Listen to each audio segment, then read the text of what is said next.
Hey pals, welcome back to another episode of Pentool Pals, a friendly graphic design podcast between two graphic designers. I'm Cole from Cole F Design. And I'm Canvas Cam with Canvas Design Company. Welcome back to the podcast. Thanks so much for joining us. We're stoked to have you here. And Yeah. Thanks for being a pal. And Cam, thanks for being my pal. Thanks for being my pal. We took a week off, pal. Yeah, I think it was a good week to recharge. Oh, for sure.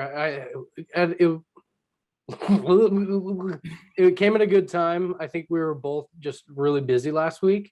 And it's cool that we have the freedom to just go let's just take a week off.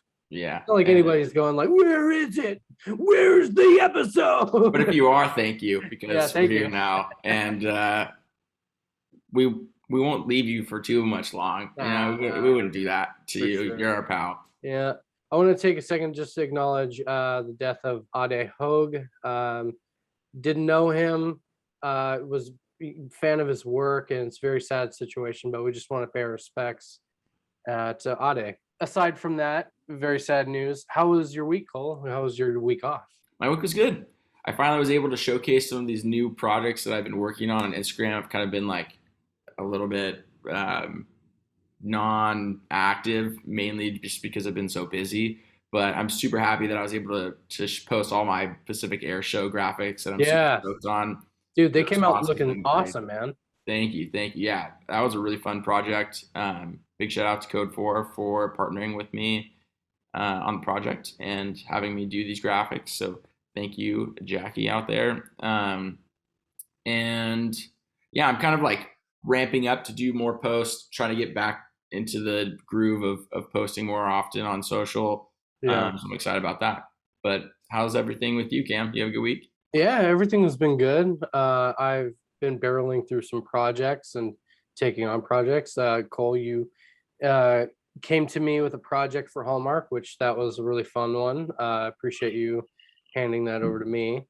I got some label work that I'm working on right now and some apparel stuff, but everything's been going really, really cool and smooth. I kind of had to just stop overthinking it. And I think that's a reoccurring thing that I do is I get too inside my head, and then my projects get all muffled up and out of order. And I've just been telling myself, just take it slow, just work on things accordingly. The other week, we came up with this crazy concept for Pal of the Week, and we were just hey, someone go make a skull with a pen tool in its head. And Mango Beard went out and did it. Yeah, he crushed it. The craziest thing I've ever seen. I'm so stoked on this artwork. Mm-hmm. Cam, put this thing. What I'm really impressed by is it's not the normal style of graphic design that people have been doing. You could tell he did photorealism, heavy in Photoshop, maybe all out on this thing. Dude, it's crazy. It was awesome. So awesome. So, Mango Beard, thank you. That was a great. Thank you, pal. Yeah. And if you're watching this and you want to get involved with Pentool Pals, the best way to do that is to go ahead and be like Mango Beard, or be like all the other pals that have joined behind him, and create some artwork for the pod. We'll go and shout you out and be Pal of the Week. The opportunities are endless, but this week, me and Cam have put our heads together to come up with another crazy concept.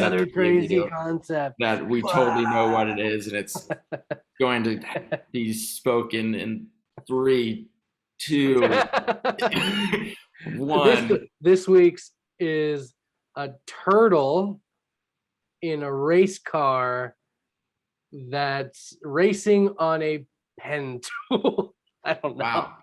Wow, Cam, that's a ringer. Yeah. Well, turtles go slow. They do. And internally they're like, I want to go fast. So there it is.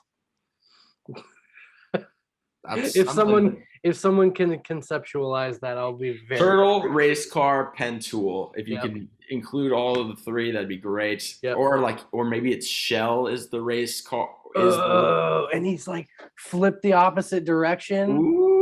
Oh, and he's steering out of the shell. Dude, that would be sick. Guys, do it. All right, who gave us a podcast? We should have one. I know. This is what you get. Anyways, Cam, we're about to meet each other in person, aren't we? Yeah, dude. It's I said it while we were FaceTiming yesterday. It's like we've been dating this whole time, but just through FaceTime. And I'm just gonna kiss you right on the mouth. I'm not actually gonna do that. But yeah, dude, no, we're actually gonna meet in person. We're going to Designer Con. Yep. Out little brochures and whatnot. Pals, if you want to meet up with us and hang out with us and walk around with us, I ordered 1,000 brochures, so I'm sure we're going to need some help. But we're basically just going to be out there hanging out all day. There's some people we've had on the podcast that we're going to go meet there too. But yeah, we're pretty much just going to do that. And if you want to come help hand out brochures, kind of get awareness going about the pod and all that stuff. But yeah, come hang out.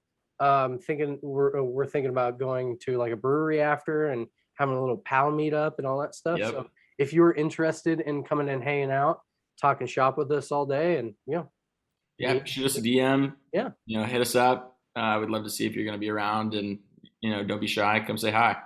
Oh, you just rhymed. I wish I could do that all the time.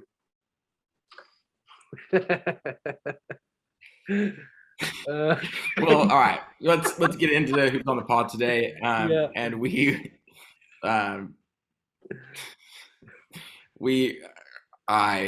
I drool over this guy's artwork. He is an absolutely amazing, incredible illustrator, packaging design connoisseur, a man of many vices, as he has quoted Chad Micheal Studio. Yeah, very excited to have him on and chat about him with label design and all that stuff. It's going to be a good time. For anyone that doesn't know Chad, he has some amazing work. Go check it out. And he really specializes in some really detailed packaging design and premium illustration. So without further ado, let's get him on the chat. Yeah.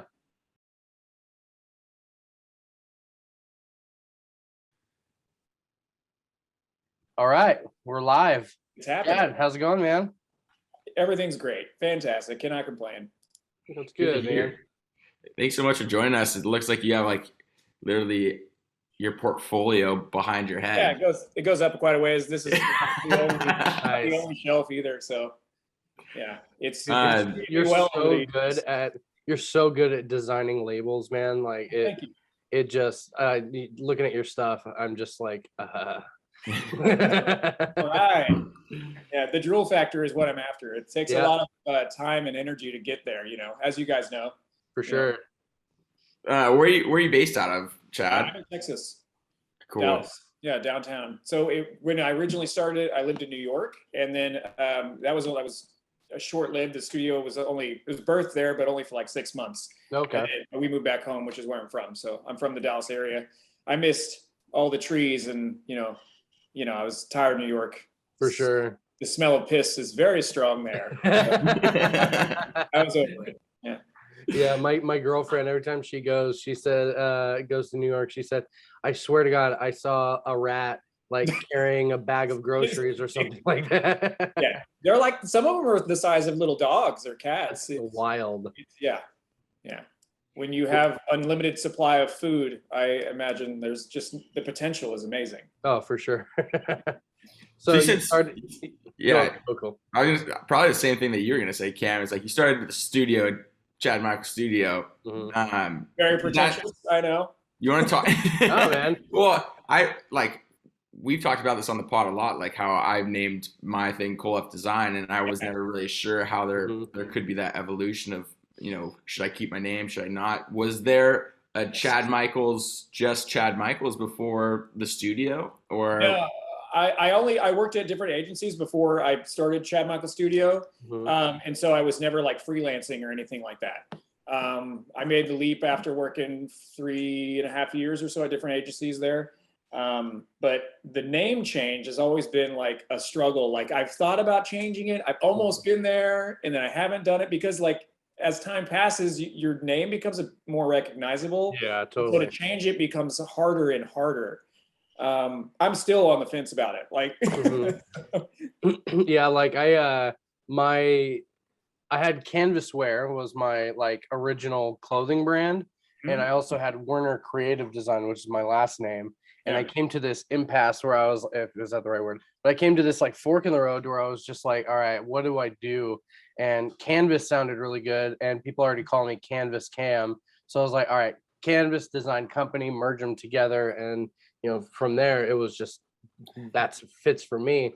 But for like you guys, it's like I guess I want mine to become like, I'm not the only designer here, and have like kind of a Lincoln setup. Yeah, but I mean, that's the thing though, is like I've been the only designer for like, we opened in 2014. When I say we, it's only myself, a project manager, and a CPA. That's always been, it's as small as you can get.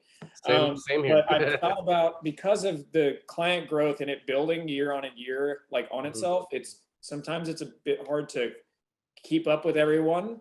I thought about bringing another designer on, and at that point it would be very weird, I think, for me to be like, you're now still under Chad Micheal. I'd have to change my name. Yeah.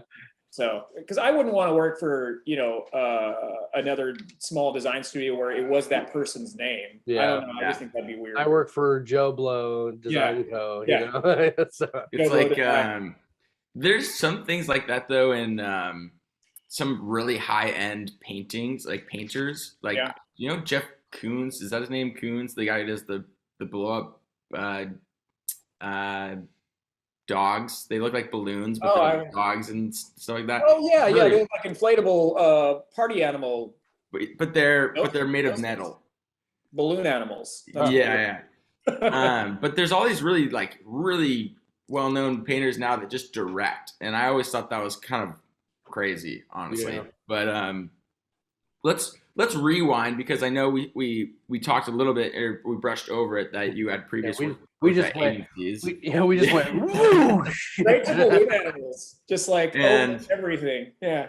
For anyone who's watching and doesn't know Chad, he's a super talented illustrator, a master at label making, and for anything that you basically see behind him for drinks, labels, and specialty goods, if I'm correct there.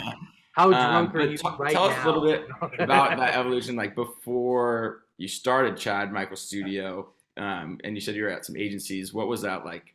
Yeah, so in college, I've always been like really tactile. So even in like high school, before I even knew about graphic design, which is the same story with a lot of graphic designers, they didn't know it was a thing, and then they realized it was a thing. I was into sculpture and like collage making and stuff. So always like the tactile element was a really big deal for me. Went to college for graphic design, specifically fell in love with package design more specifically. And then after college, I moved to New York and worked for 3 different agencies, Stranger, Landor, Pearl Fisher, and all of those were package design based positions. And so all of those were actually liquor, spear, beverage. And like, that was what I focused on. I just fell into it. I fell in love with it, and I kept going with it. And cool. It's so cool to go into a bar and then see something you've done like in the back. Yeah. Nobody really cares that you did. Like, I like point up, I did that. They're like, oh, cool. Well, anyways.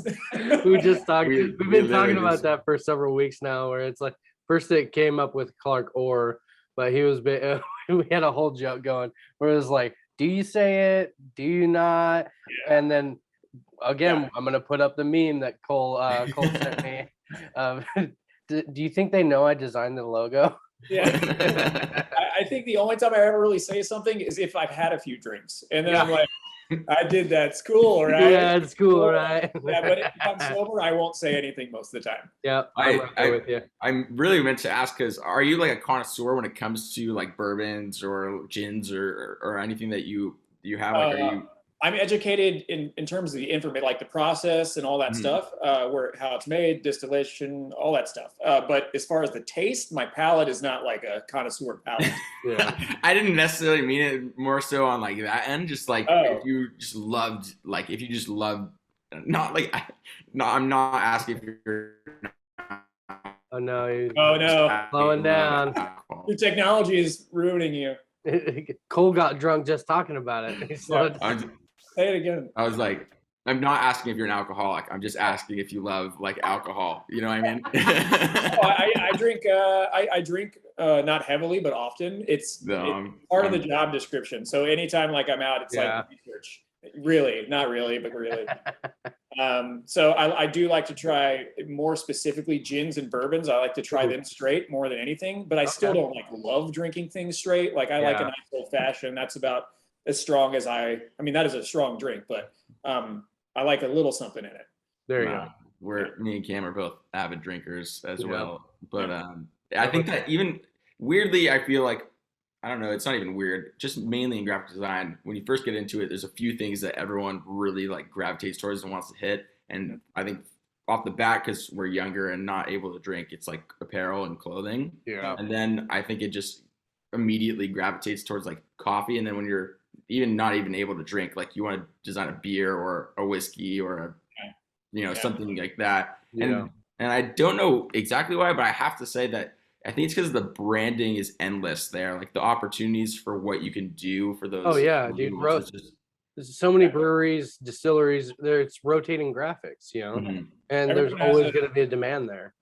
Yeah, I mean, as you were saying, like the conceptual part, like it's totally unrestrained a lot of times, unless you're working with like a big brand like Jack Daniel's that's already been established. Yeah. But most of these clients, I love. That's why I love like small batch, like new distilleries or breweries or wineries, because 99% of the time they'll let you run with it, and the sky's the limit is about what you can do. I mean, there's obviously like a financial restraint, like if we're doing custom glass, are they able to do that? But every story is so unique, like from one to the next. I've never really had a client that the backstory is the same.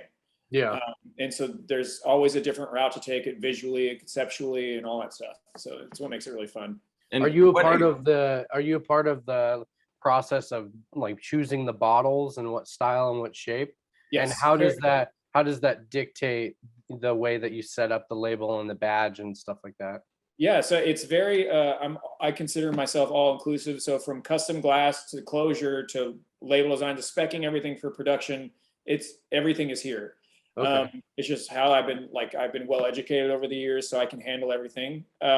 So when it comes to picking a shape, that's something I definitely most of the time work with clients with, because the shape dictates the kind of the start of the character of this like story, whatever it is. Is it a big strong bottle, or is it a small slender, more sleek bottle? Like all that plays into whatever the design is.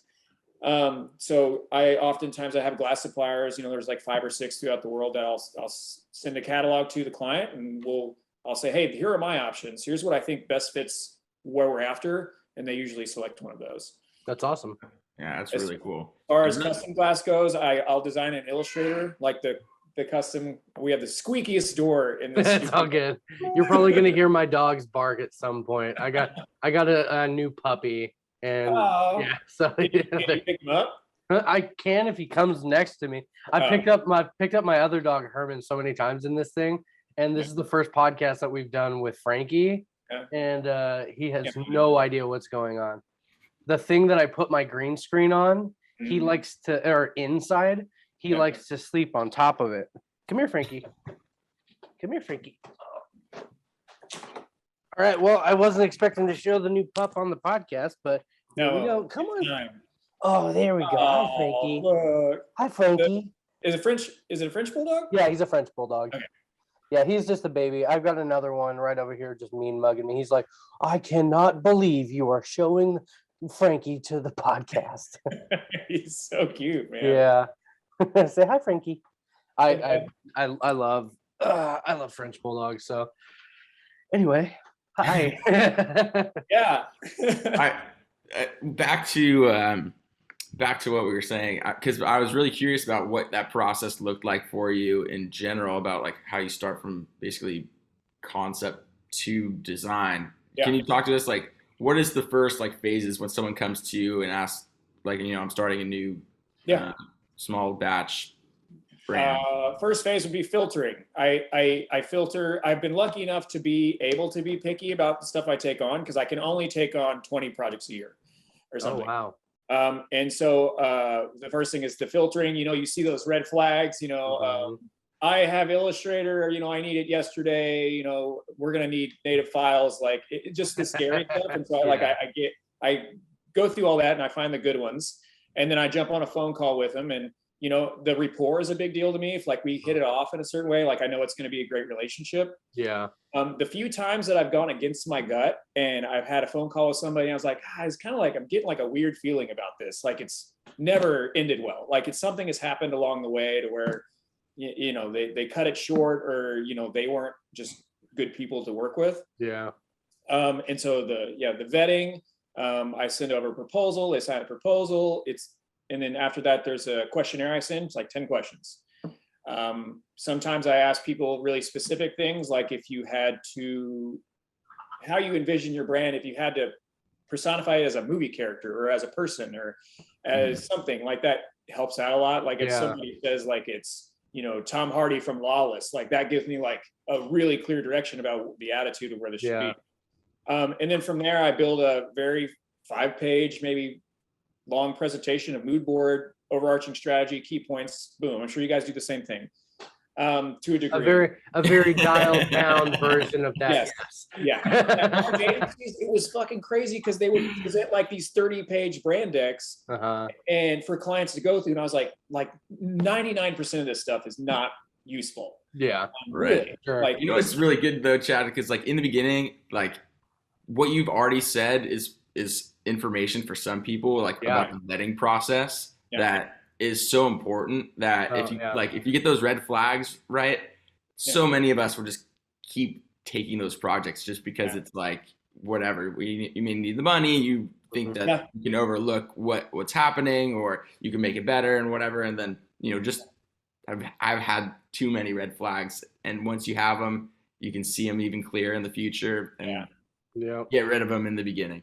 Yeah, I do think you have to live through them at least once in order to know, like, oh, 100%. Wow. I had one email a couple days ago that hit every single red flag. The email was 9 pages long. They attached a brand brief.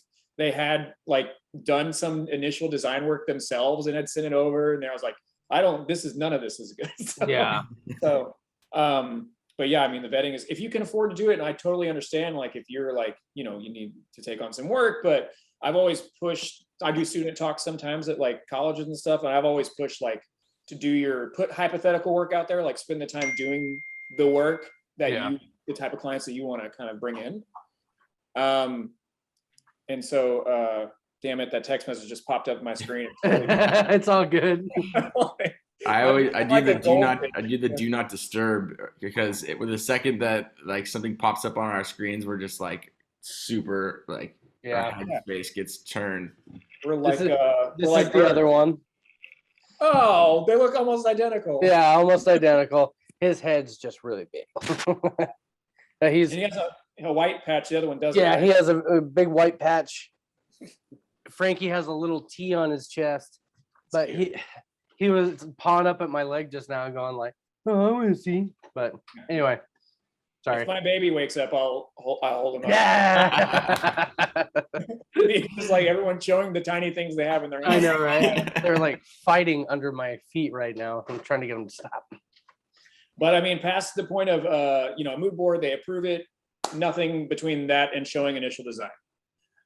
So no sketches or like, hey, I'm thinking about this. That always like, I don't know, throws a wrench into the gears for some reason. And plus, I never did that agency work either. So straight to design, I present it, a couple rounds of revision. If it doesn't work for them, I'll for a small additional fee, I'll present a totally new concept. Oh, crazy. But it is. I mean, we kind of do the same on our end too. But I definitely show sketches just to kind of get. I don't want to. I show sketches because I don't want to present like a almost done design and then don't like it at all. Yeah. And so by showing like a purple or like a pink and blue sketch, which I also picked up from talking on this podcast from Cole and Brooks from Nowhere Land Supply, just to throw that back. But I've learned that showing sketches to the client and kind of have an understanding, like here's the concept, it's going to change a little bit through the vectoring process. But I've learned that that's always been like, very beneficial to getting a job done. Is your stuff is primarily like logo branding? Yeah. Right. Apparel and illustration. Yeah. Okay. I think it's just a different beast for sure. Yeah, definitely. And everyone has their own process. Like there is no there's no right in graphic design. No. Like, I think Made by James just had a really good post recently. It was like basically saying like to each his own. And if you find something that works for you, then great. Like I don't show sketches either, Chad. I've found that like sometimes you can have just as much work into a sketch that you could into the final. And for me, I like to show something that I'm like, this looks good, even if they don't like it, you know, like I'm like, this at least is there for me. So I'm like, here you go. Like, I like it, you know? I bet your sketches are pretty dialed in though, Cam, right? Like you don't present something that's like, no. I do it all in Procreate. So I'll have a layer system, and then I'll take the Procreate drawing and put it in Illustrator and build on top of it. But yeah, they typically before vectoring, they're pretty elaborate sketches, very detailed. Yeah, I think so it's like a roadmap for me in a sense. But but see, I need to do that. I can't just build things on like I'm sure it's not on the fly for Cole and yourself, but like I can't just build from nothing under it. And I have to, in my layer system in Procreate is like layer upon layer upon layer upon layer, just kind of like detailing fine things because I am terrible at proportions. And so I'll start drawing something. One arm is like the Hulk and the other one's like, take my little hand, it's my strong hand. And then my fingers are all fucked up. So I have to do that. It's a kind of a long process at times, but yeah. I think the thing about package design is there's the logo sometimes is a smaller portion of it, with the exception of like the logo type, right? What's probably primary on the back, but like, you know, like, oh yeah, I'm trying to find a good example here. Okay, like if you take Slain, like you can even see that the logo type is always the most demanding, but this the logo, the monogram is small in comparison. So if like they look at the package design and they're approving it, but they want a revision on the logo, like that's totally fine because that's not the primary what they're looking at or approving. So I don't think I've ever really presented identity, like the actual logo or branding, that's 100% dialed in the first time. All of it still needs love after the fact. Totally. Yeah. So I think we got all the way to no sketches presenting, right? This is we can cut this section right here, but I was just wondering, do you have like anything that you could show of like a progress of your illustration? Because I'm so curious, like how, because you have the most detailed illustrations I think I've ever seen in general, and they're so clean and crisp. And you can say no, and we'll cut this section out. Well, and to be completely transparent, illustration styles, because I like to pride myself on all my projects being so diverse. Not every single illustration is done by me. So I treat it very much like a regular design agency. You don't have one guy doing everything in one design agency. Of course, You have a team of 12 people. Sometimes they contract out. Like when I worked at those other agencies, Pearl Fisher, Landor. If you're doing a beautiful limited edition whiskey and the whole thing is done in oil paint, like you're not going to try to figure out how to master that in 3 weeks. You're gonna put together a mock-up and hire the right person to do it. So I would say if you're looking at my portfolio, half of the work, maybe 60% is done here in-house, and then 70% when it comes to like paintings or like hyper intricate authentic woodcut engraved style illustrations, I'll work with somebody on that. Nice. So it always starts from a mock-up. So like if you take Pious Wine, Pius, that was done, that's a wine from California, it's on the site. It was done in a very what's it called? I forget the style. Hold on, I'm finding it in my. Anyways, don't know. It's all good. It's just an oil painterly style from like the 1700s that they used to. It's an orthodox painting that they paint in cathedrals. Anyway, so I did a mock-up for that piece, and then I found someone who has that style, and he redrew it. Very cool. Yeah. So, but as far as like initial sketches for other things that I've done, sure, I can dig up some. All right. But I can probably shoot those over. And as far as custom bottles, I can show you what a before glass looks like, as if you want to see that. Yeah. Hold on just a sec. For sure. Yeah, I was more or less curious on like things like like the Two Worlds whiskey, like those intricate like ship designs and those faces and a lot of your badge work. Yeah. Well, you know how badge works is it's like the tiniest, the evolution of like from shit to something being awful to being something awesome is like sometimes takes forever, right? And it's the nuances, you know, like the tiny little decisions that make or break a badge. So like, are you looking at anything specifically that I can? How about we just let's just share your screen. We can just go through your website and we can just like talk about some stuff. This is really around that time anyways. Okay. Let's do it. All right. So, I mean, here's all the thumbnails of different projects. If one speaks to you, I can talk any. I mean, they're all so ingrained in my brain. They're all cool to me, and it's really just cool to hear your kind of take on any of the processes. So yeah, I can do. This is a recent one. Just looking at that, yeah. Parlor K. We just released this. Is for a distillery in California called Sesame Creek. One of my most favorite clients of all times. I've developed 3 different brands for them to date. They're all very different. Silver Grin, Warbringer, and Parlor K. I named all of them, developed the story for all of them, wrote the copy for all of them. And this guys, I mean, there's some back and forth. Of course, the client weighs in and has insights as well. But I mean, for the most part, these are just like from nothing to, I mean, I got to just touch every part of this. Very cool. So this one is all about, it's a rum where they're bringing in sugarcane molasses from the Isles, and they're bringing it to California. And so that in itself was the story of this, this bringing 2 things together. Parlor, which is this, Western saloon, which is what their core brand is built around. And K is another word for island. I think, I'm pretty sure that was it. I can't remember right now, but I'm pretty sure that's right. So that's how Parlor K was born, and that's how the illustration was born, which is this saloon that's sitting deserted on this little island where there's just a single boat. Because it's a small batch spirit, it's only for a handful of people. Nice. How long does a label like this typically take? Yeah, it's every project is super different. Some labels, like this one, I think took a month and a half from start to finish. And that's not working continuously. That's like, waiting on client feedback, preparing a print, pitching the mood board and having them approve that. So it's all the processes in between. That's not looking at one label design and working on it for a month and a half. Yeah. And some labels come together in like literally like a week, and some take months for me to figure out. Like it's, of course, yeah.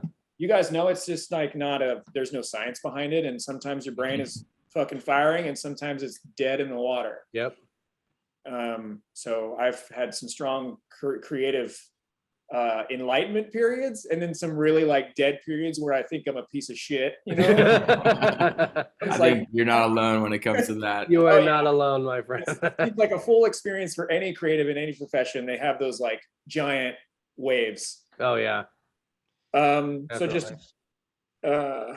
anything like jump out to you as far as Maker's private reserve in the middle there. Yeah, I'd love to know more about that. Oh yeah, baby. Oh yeah, baby. Can you like pinch in too, and just like so we can see a little bit more? I don't think I can enhance. Oh, I can. Look at that. Nice. So good. Oh man. What a great website. Thanks. I've been wanting to redo this site for a long time, but it's hard to find someone to bring it to life, to do design and also development. I spent like 2 years trying to find somebody. But yeah, so this deck done for Art of Play, also California. This was one of those projects that took a long time. Yeah. It took 6 months, maybe more. It also came with originally, I'm back, this custom wooden grain box with a lock and key. Badass. And so inside is a leather bound. Oh, wow. It's encased in leather, hot stamp here, comes with 2 decks. I don't think they have these available anymore, but I think they made like 500 of them, but I designed the box, all that stuff. So I just essentially for this box and for everything, I work up front, back, side visuals in Illustrator flat. I pass those files off to somebody who knows how to make boxes, and they dial in all the measurements.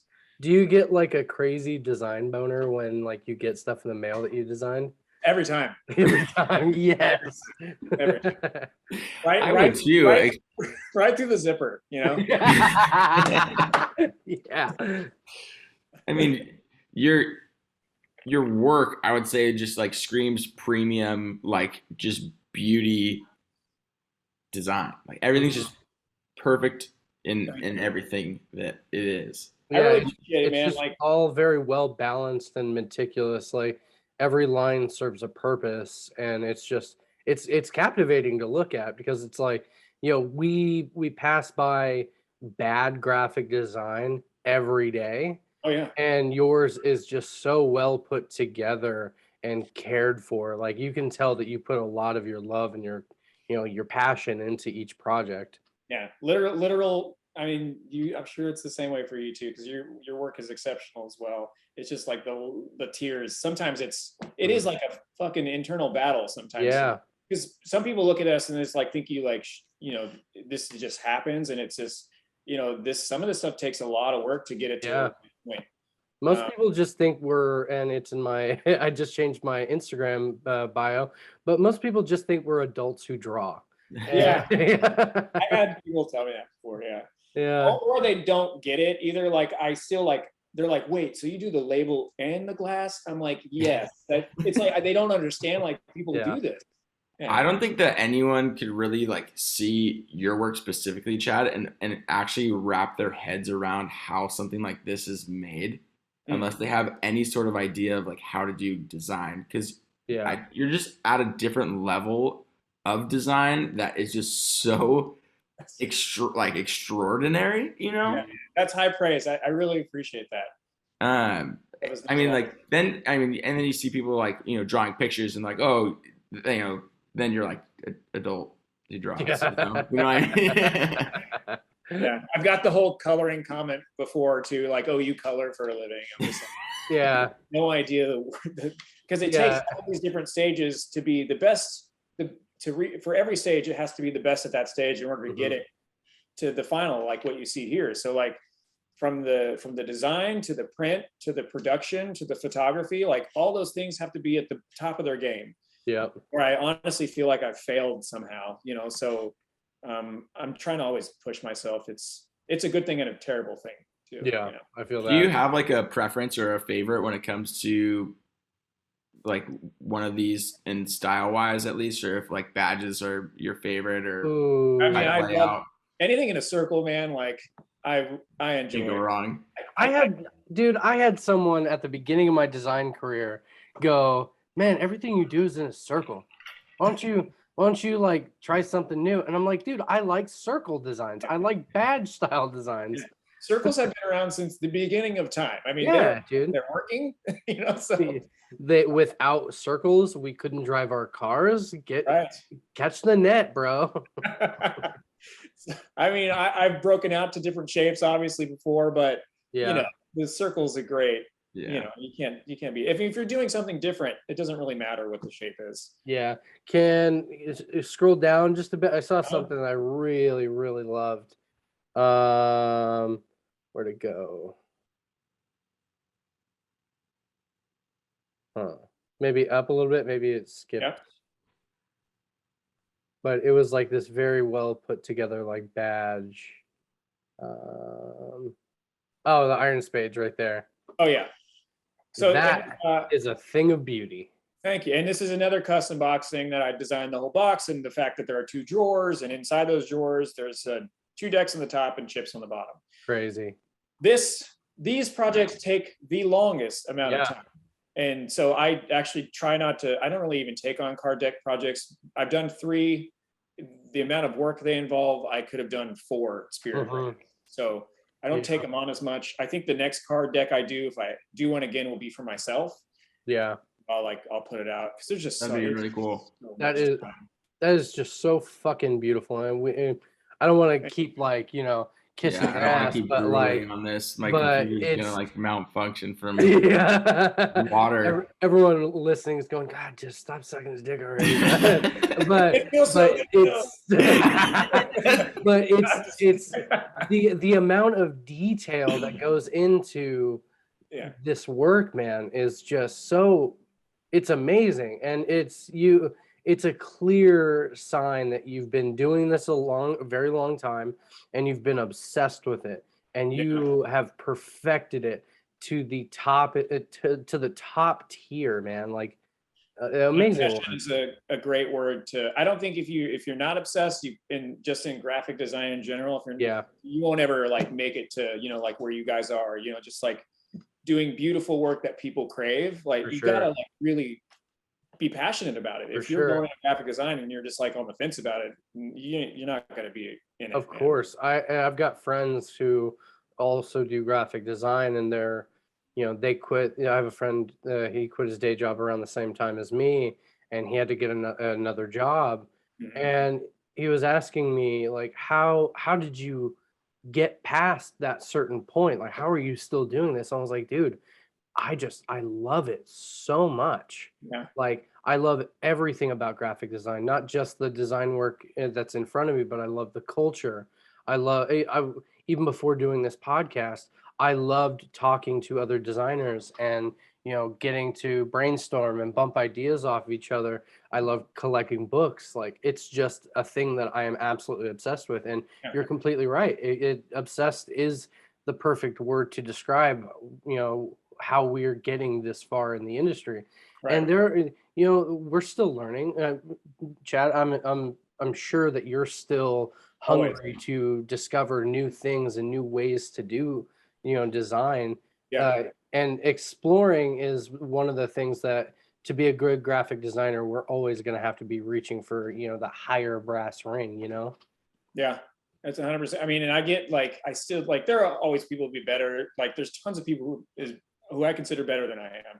And so when I see stuff like that, whether it be package design related or not, it could just be primary illustrative.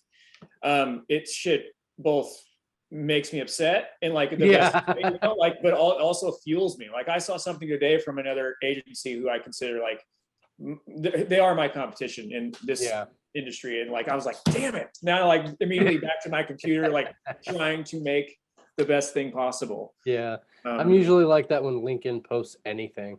I'm just like, oh, that's so good. Oh, why am I not as good as Mighty Short? And yeah, it's a universal shared feeling, I think, among all of it. And the collecting too. Like I think all of us collect things. Yep. Design, like whether that be books or weird trinkets or badges or pens or I'm gonna need a storage facility at some point to put all of my posters and all the bullshit that I buy from other people. Yeah. Can we zoom in on this Two Worlds, because this is one of my favorite projects that you've done. Oh, thank you, man. This is doing very well. And okay, that's as much as I can enhance. Okay. It's okay. I think you have one down further, like zooms in on the bottom more, right? Oh yeah, I think there, and then that's pretty cool. Yeah, that one's great. Yeah. So this was done for she doesn't actually make the liquid, but the reason why it's called Two Worlds is it starts in France. She has the liquid in Kentucky, and she ships the distillate overseas and barrels it and ages it in France. So it is literally a union of two worlds. And so I wanted to make that super immediate. So, working on this iconic visual of, you have America, and then you have France, and then I think it's the woman on the front. I can't even remember what the icon stands for, but she is I think a very popular statue. Lafayette. I can't remember. This is not going to look good for me. It's all good, dude. With all of the projects that you've had, I'm sure the people can forgive you for getting a little bit of information. I would be screwed if I had to explain something I did a while ago. Some of this stuff gets lost because there's some of it has a lot of historical research, and then you can't store all of it. But it's doing very well over there. That's awesome. And So much of what you do is like type layout too, and making sure that everything kind of like fits and is like the right hierarchy and whatnot. Like they must provide every text that's going to be on this bottle before you get started, right? They do. They typically do. Yeah. And there's some changes along the way. So maybe they're figuring out the recipe, and it's not going to be, as in this case, barrel strength. So it's not going to be barrel strength. Some of that stuff is interchangeable, but I just put placeholder copy for whatever I don't know. Yeah. I love copywriting. So like most of the stuff that you see in my work, whether it be weird slogans or big bold paragraphs of copy on the front, I like to write. And so I'll put it in there and they can edit it if they want. Cool. Yeah. I never thought about putting placeholder copy. I usually just go, oh, hey, just there's a spot right here and right here. Do you have any slogans? I never thought about just putting in placeholder copy. Yeah, I'm a big slogan writer. So like I pitch stuff that I think would bode well for the brand and become iconic. Like this one is this one says crafted in winning batches, which most spirits say, crafted in small batches, but just changing that one word makes it ownable to them only. For sure. And because this whole thing is based around horse racing and the Kentucky Derby, so they've trademarked it. So now no one else can say crafted in winning batches. It's just like that could be anything that can be ownable to them. I try to provide to them. That's awesome. Yeah. I was talking to someone last night, and it's kind of goes into this conversation. They were talking to me about getting a logo done, and I'm in my head, I'm thinking like, gosh, I'm at a bar. I don't want to talk about work right now. But we got to talking, and he goes like, I don't know this thing like called Vector. I was like, yeah, I'll give you the Vector files. He's like, really? I was like, well, yeah, I'm not just gonna hand off a JPEG of your logo for to use. And it's so funny that like people are so in the dark about what their deliverables are. It's like this guy had clearly worked with a designer beforehand that just gave him like a one-off JPEG. He didn't Low give res him file. And stuff like this. It's like the handoff has got to be the handoff to all of these design files has got to be just like spectacular. You'd think so. So okay. Like, I mean, I do pass off like a 3 or 5 page AI PDF, all that stuff. Cause you're right. You can't just give them JPEGs and say, hey, good luck to you. Hope you never have to use any type of vector format. Yeah, no shit. People are so in the dark about that kind of stuff. Yeah, so I'll pass them off all the branding assets so they can use at their whim. But I don't do stuff like that most large agencies do, where they're like, you must use it at this size. And if you use it below this size, then like I give them a good idea of like, hey, don't scale this down below 2 inches and you're good. Yeah.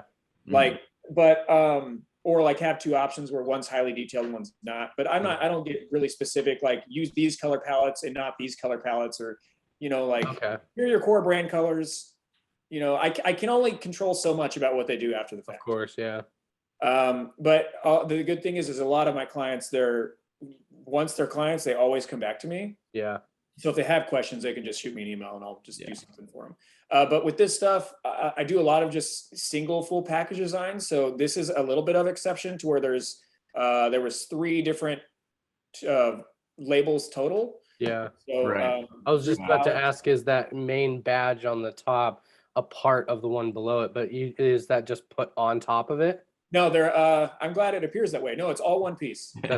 Hey, you fooled my eyes a little bit. That's the intention. And the reasons why is like when you get into production, lining, if they were 2 separate labels, making those line up on a bottle would be a hellhole. A nightmare, yeah.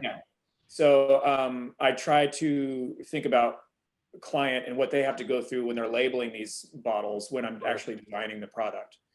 Do you have like a go-to inspiration deck of things or a place where you find something that Pinterest, eBay, Etsy, just like. I was just saying that I feel like so much of your work can be like inspired by like super old English and like documents and notary stamps. Yeah, I love all that stuff. All ephemera.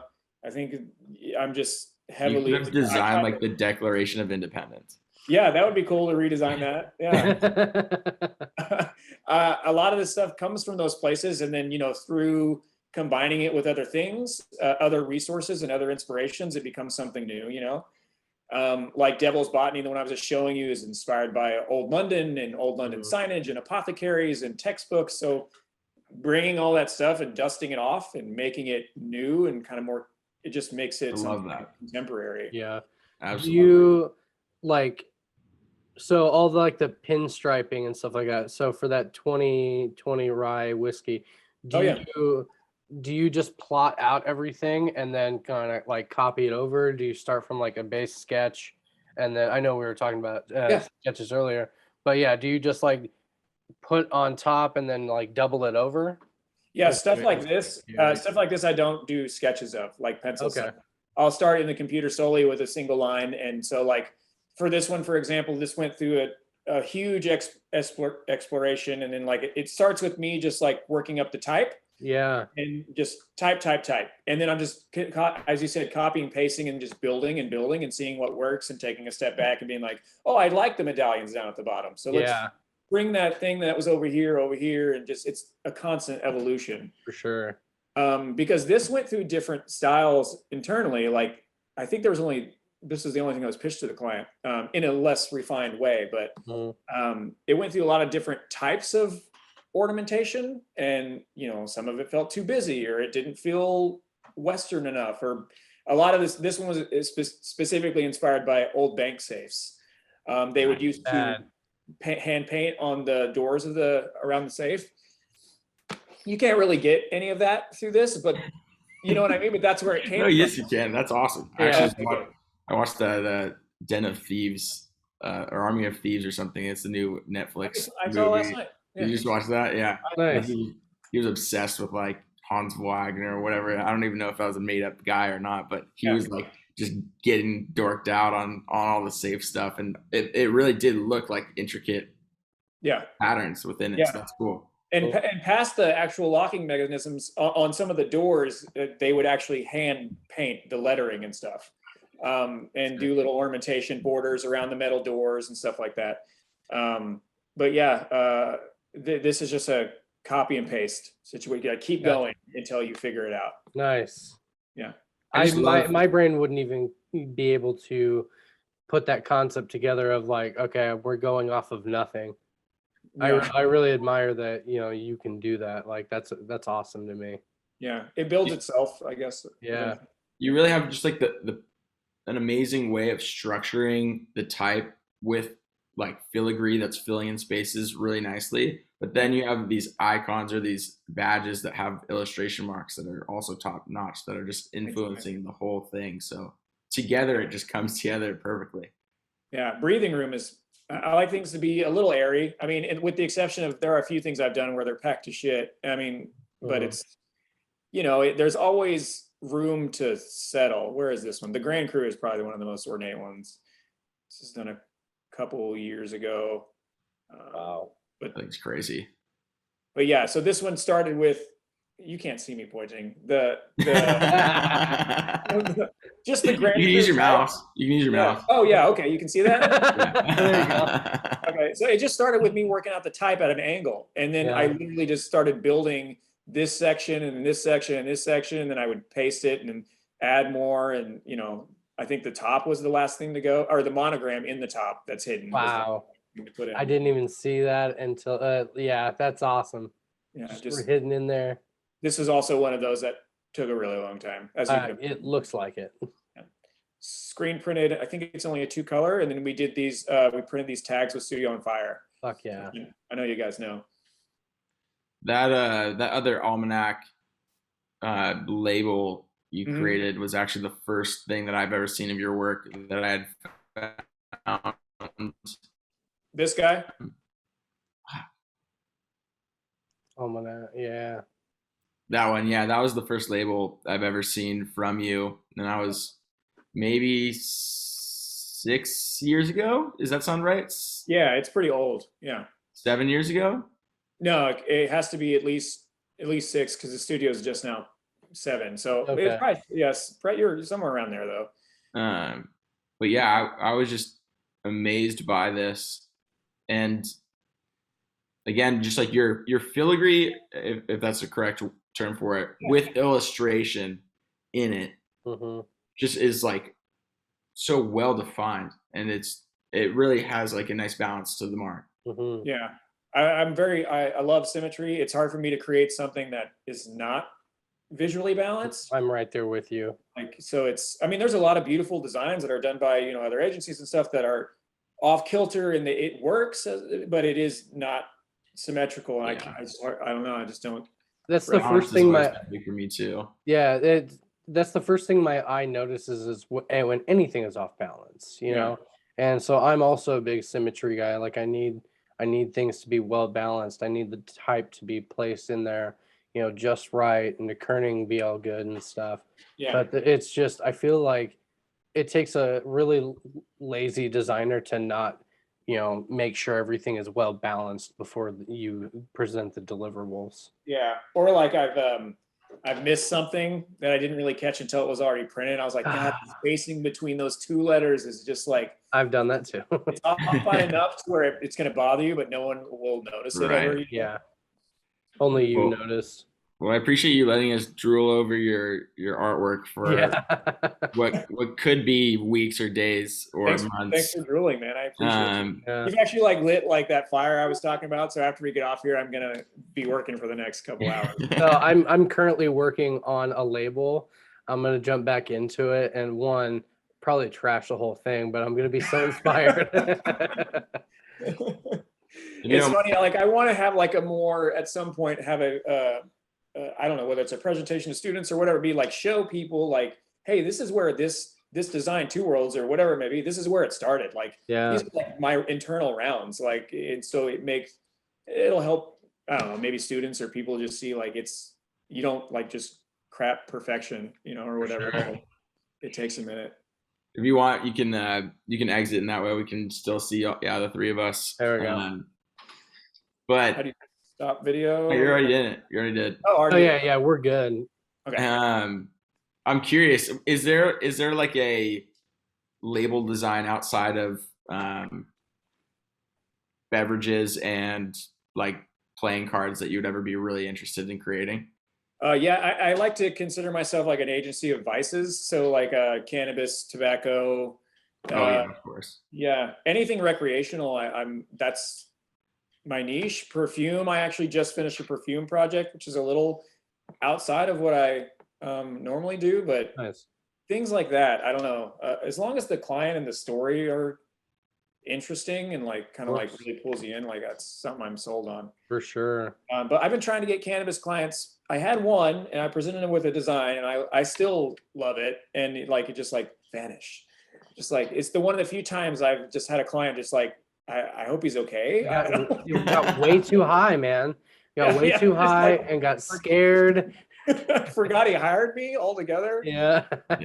I've created like 20 cannabis brands so far, and they are a different like breed of client. I don't know what it is. Like there's just something about the process that's different from every other brand I've created, and it's a little bit slower. They're a little bit more undecisive. But at the end of it, like the branding, I don't know, man. I don't know. It's always super like you can do whatever you want. They don't really ever have much of a like guideline of what needs to be created, which is always a fun thing. Just like you said in your beverage designs, right? They're like, this is a story, and kind of go for it how you please. Yeah, exactly. Yeah, I'm waiting for somebody to come through, maybe from Canopy Growth or one of the big guys, you know? Gotta put that bacon on the skillet, you know? Yes. Gotta put that bacon on the skillet. I don't know where they came from, but sometimes I just think and speak, or it's a very common expression. People say it all the time. But I like it. Thank you. Yeah. Well, just so I touch on this, so I don't. This is what it looks like. This is you can't even see it because my lighting sucks. It's a 3D print of a bottle before it becomes glass. Oh, wow! So I designed it in Illustrator. I pass it off. They work out the measurements. They print out really cool. My lighting is terrible. Anyways, a really cool 3D print that shows you all the embossing, and you can get it in your hand, and then you prove that and it moves to glass. That's awesome, dude. That's fantastic. Yeah. That's the kind of stuff, like you were saying, like boner-inducing mail. Like, Yeah. oh, it's here. Like, and then it's even more so when the actual glass gets in. Oh, I can imagine. You just break right through that glass. Yeah, huge cleanup in the house for sure. That's an awesome relationship to have. Like, Yeah. you know, it's pretty common to have like a relationship with a print shop, but not like a glass manufacturer, you know? Yeah, that's wild. Yeah.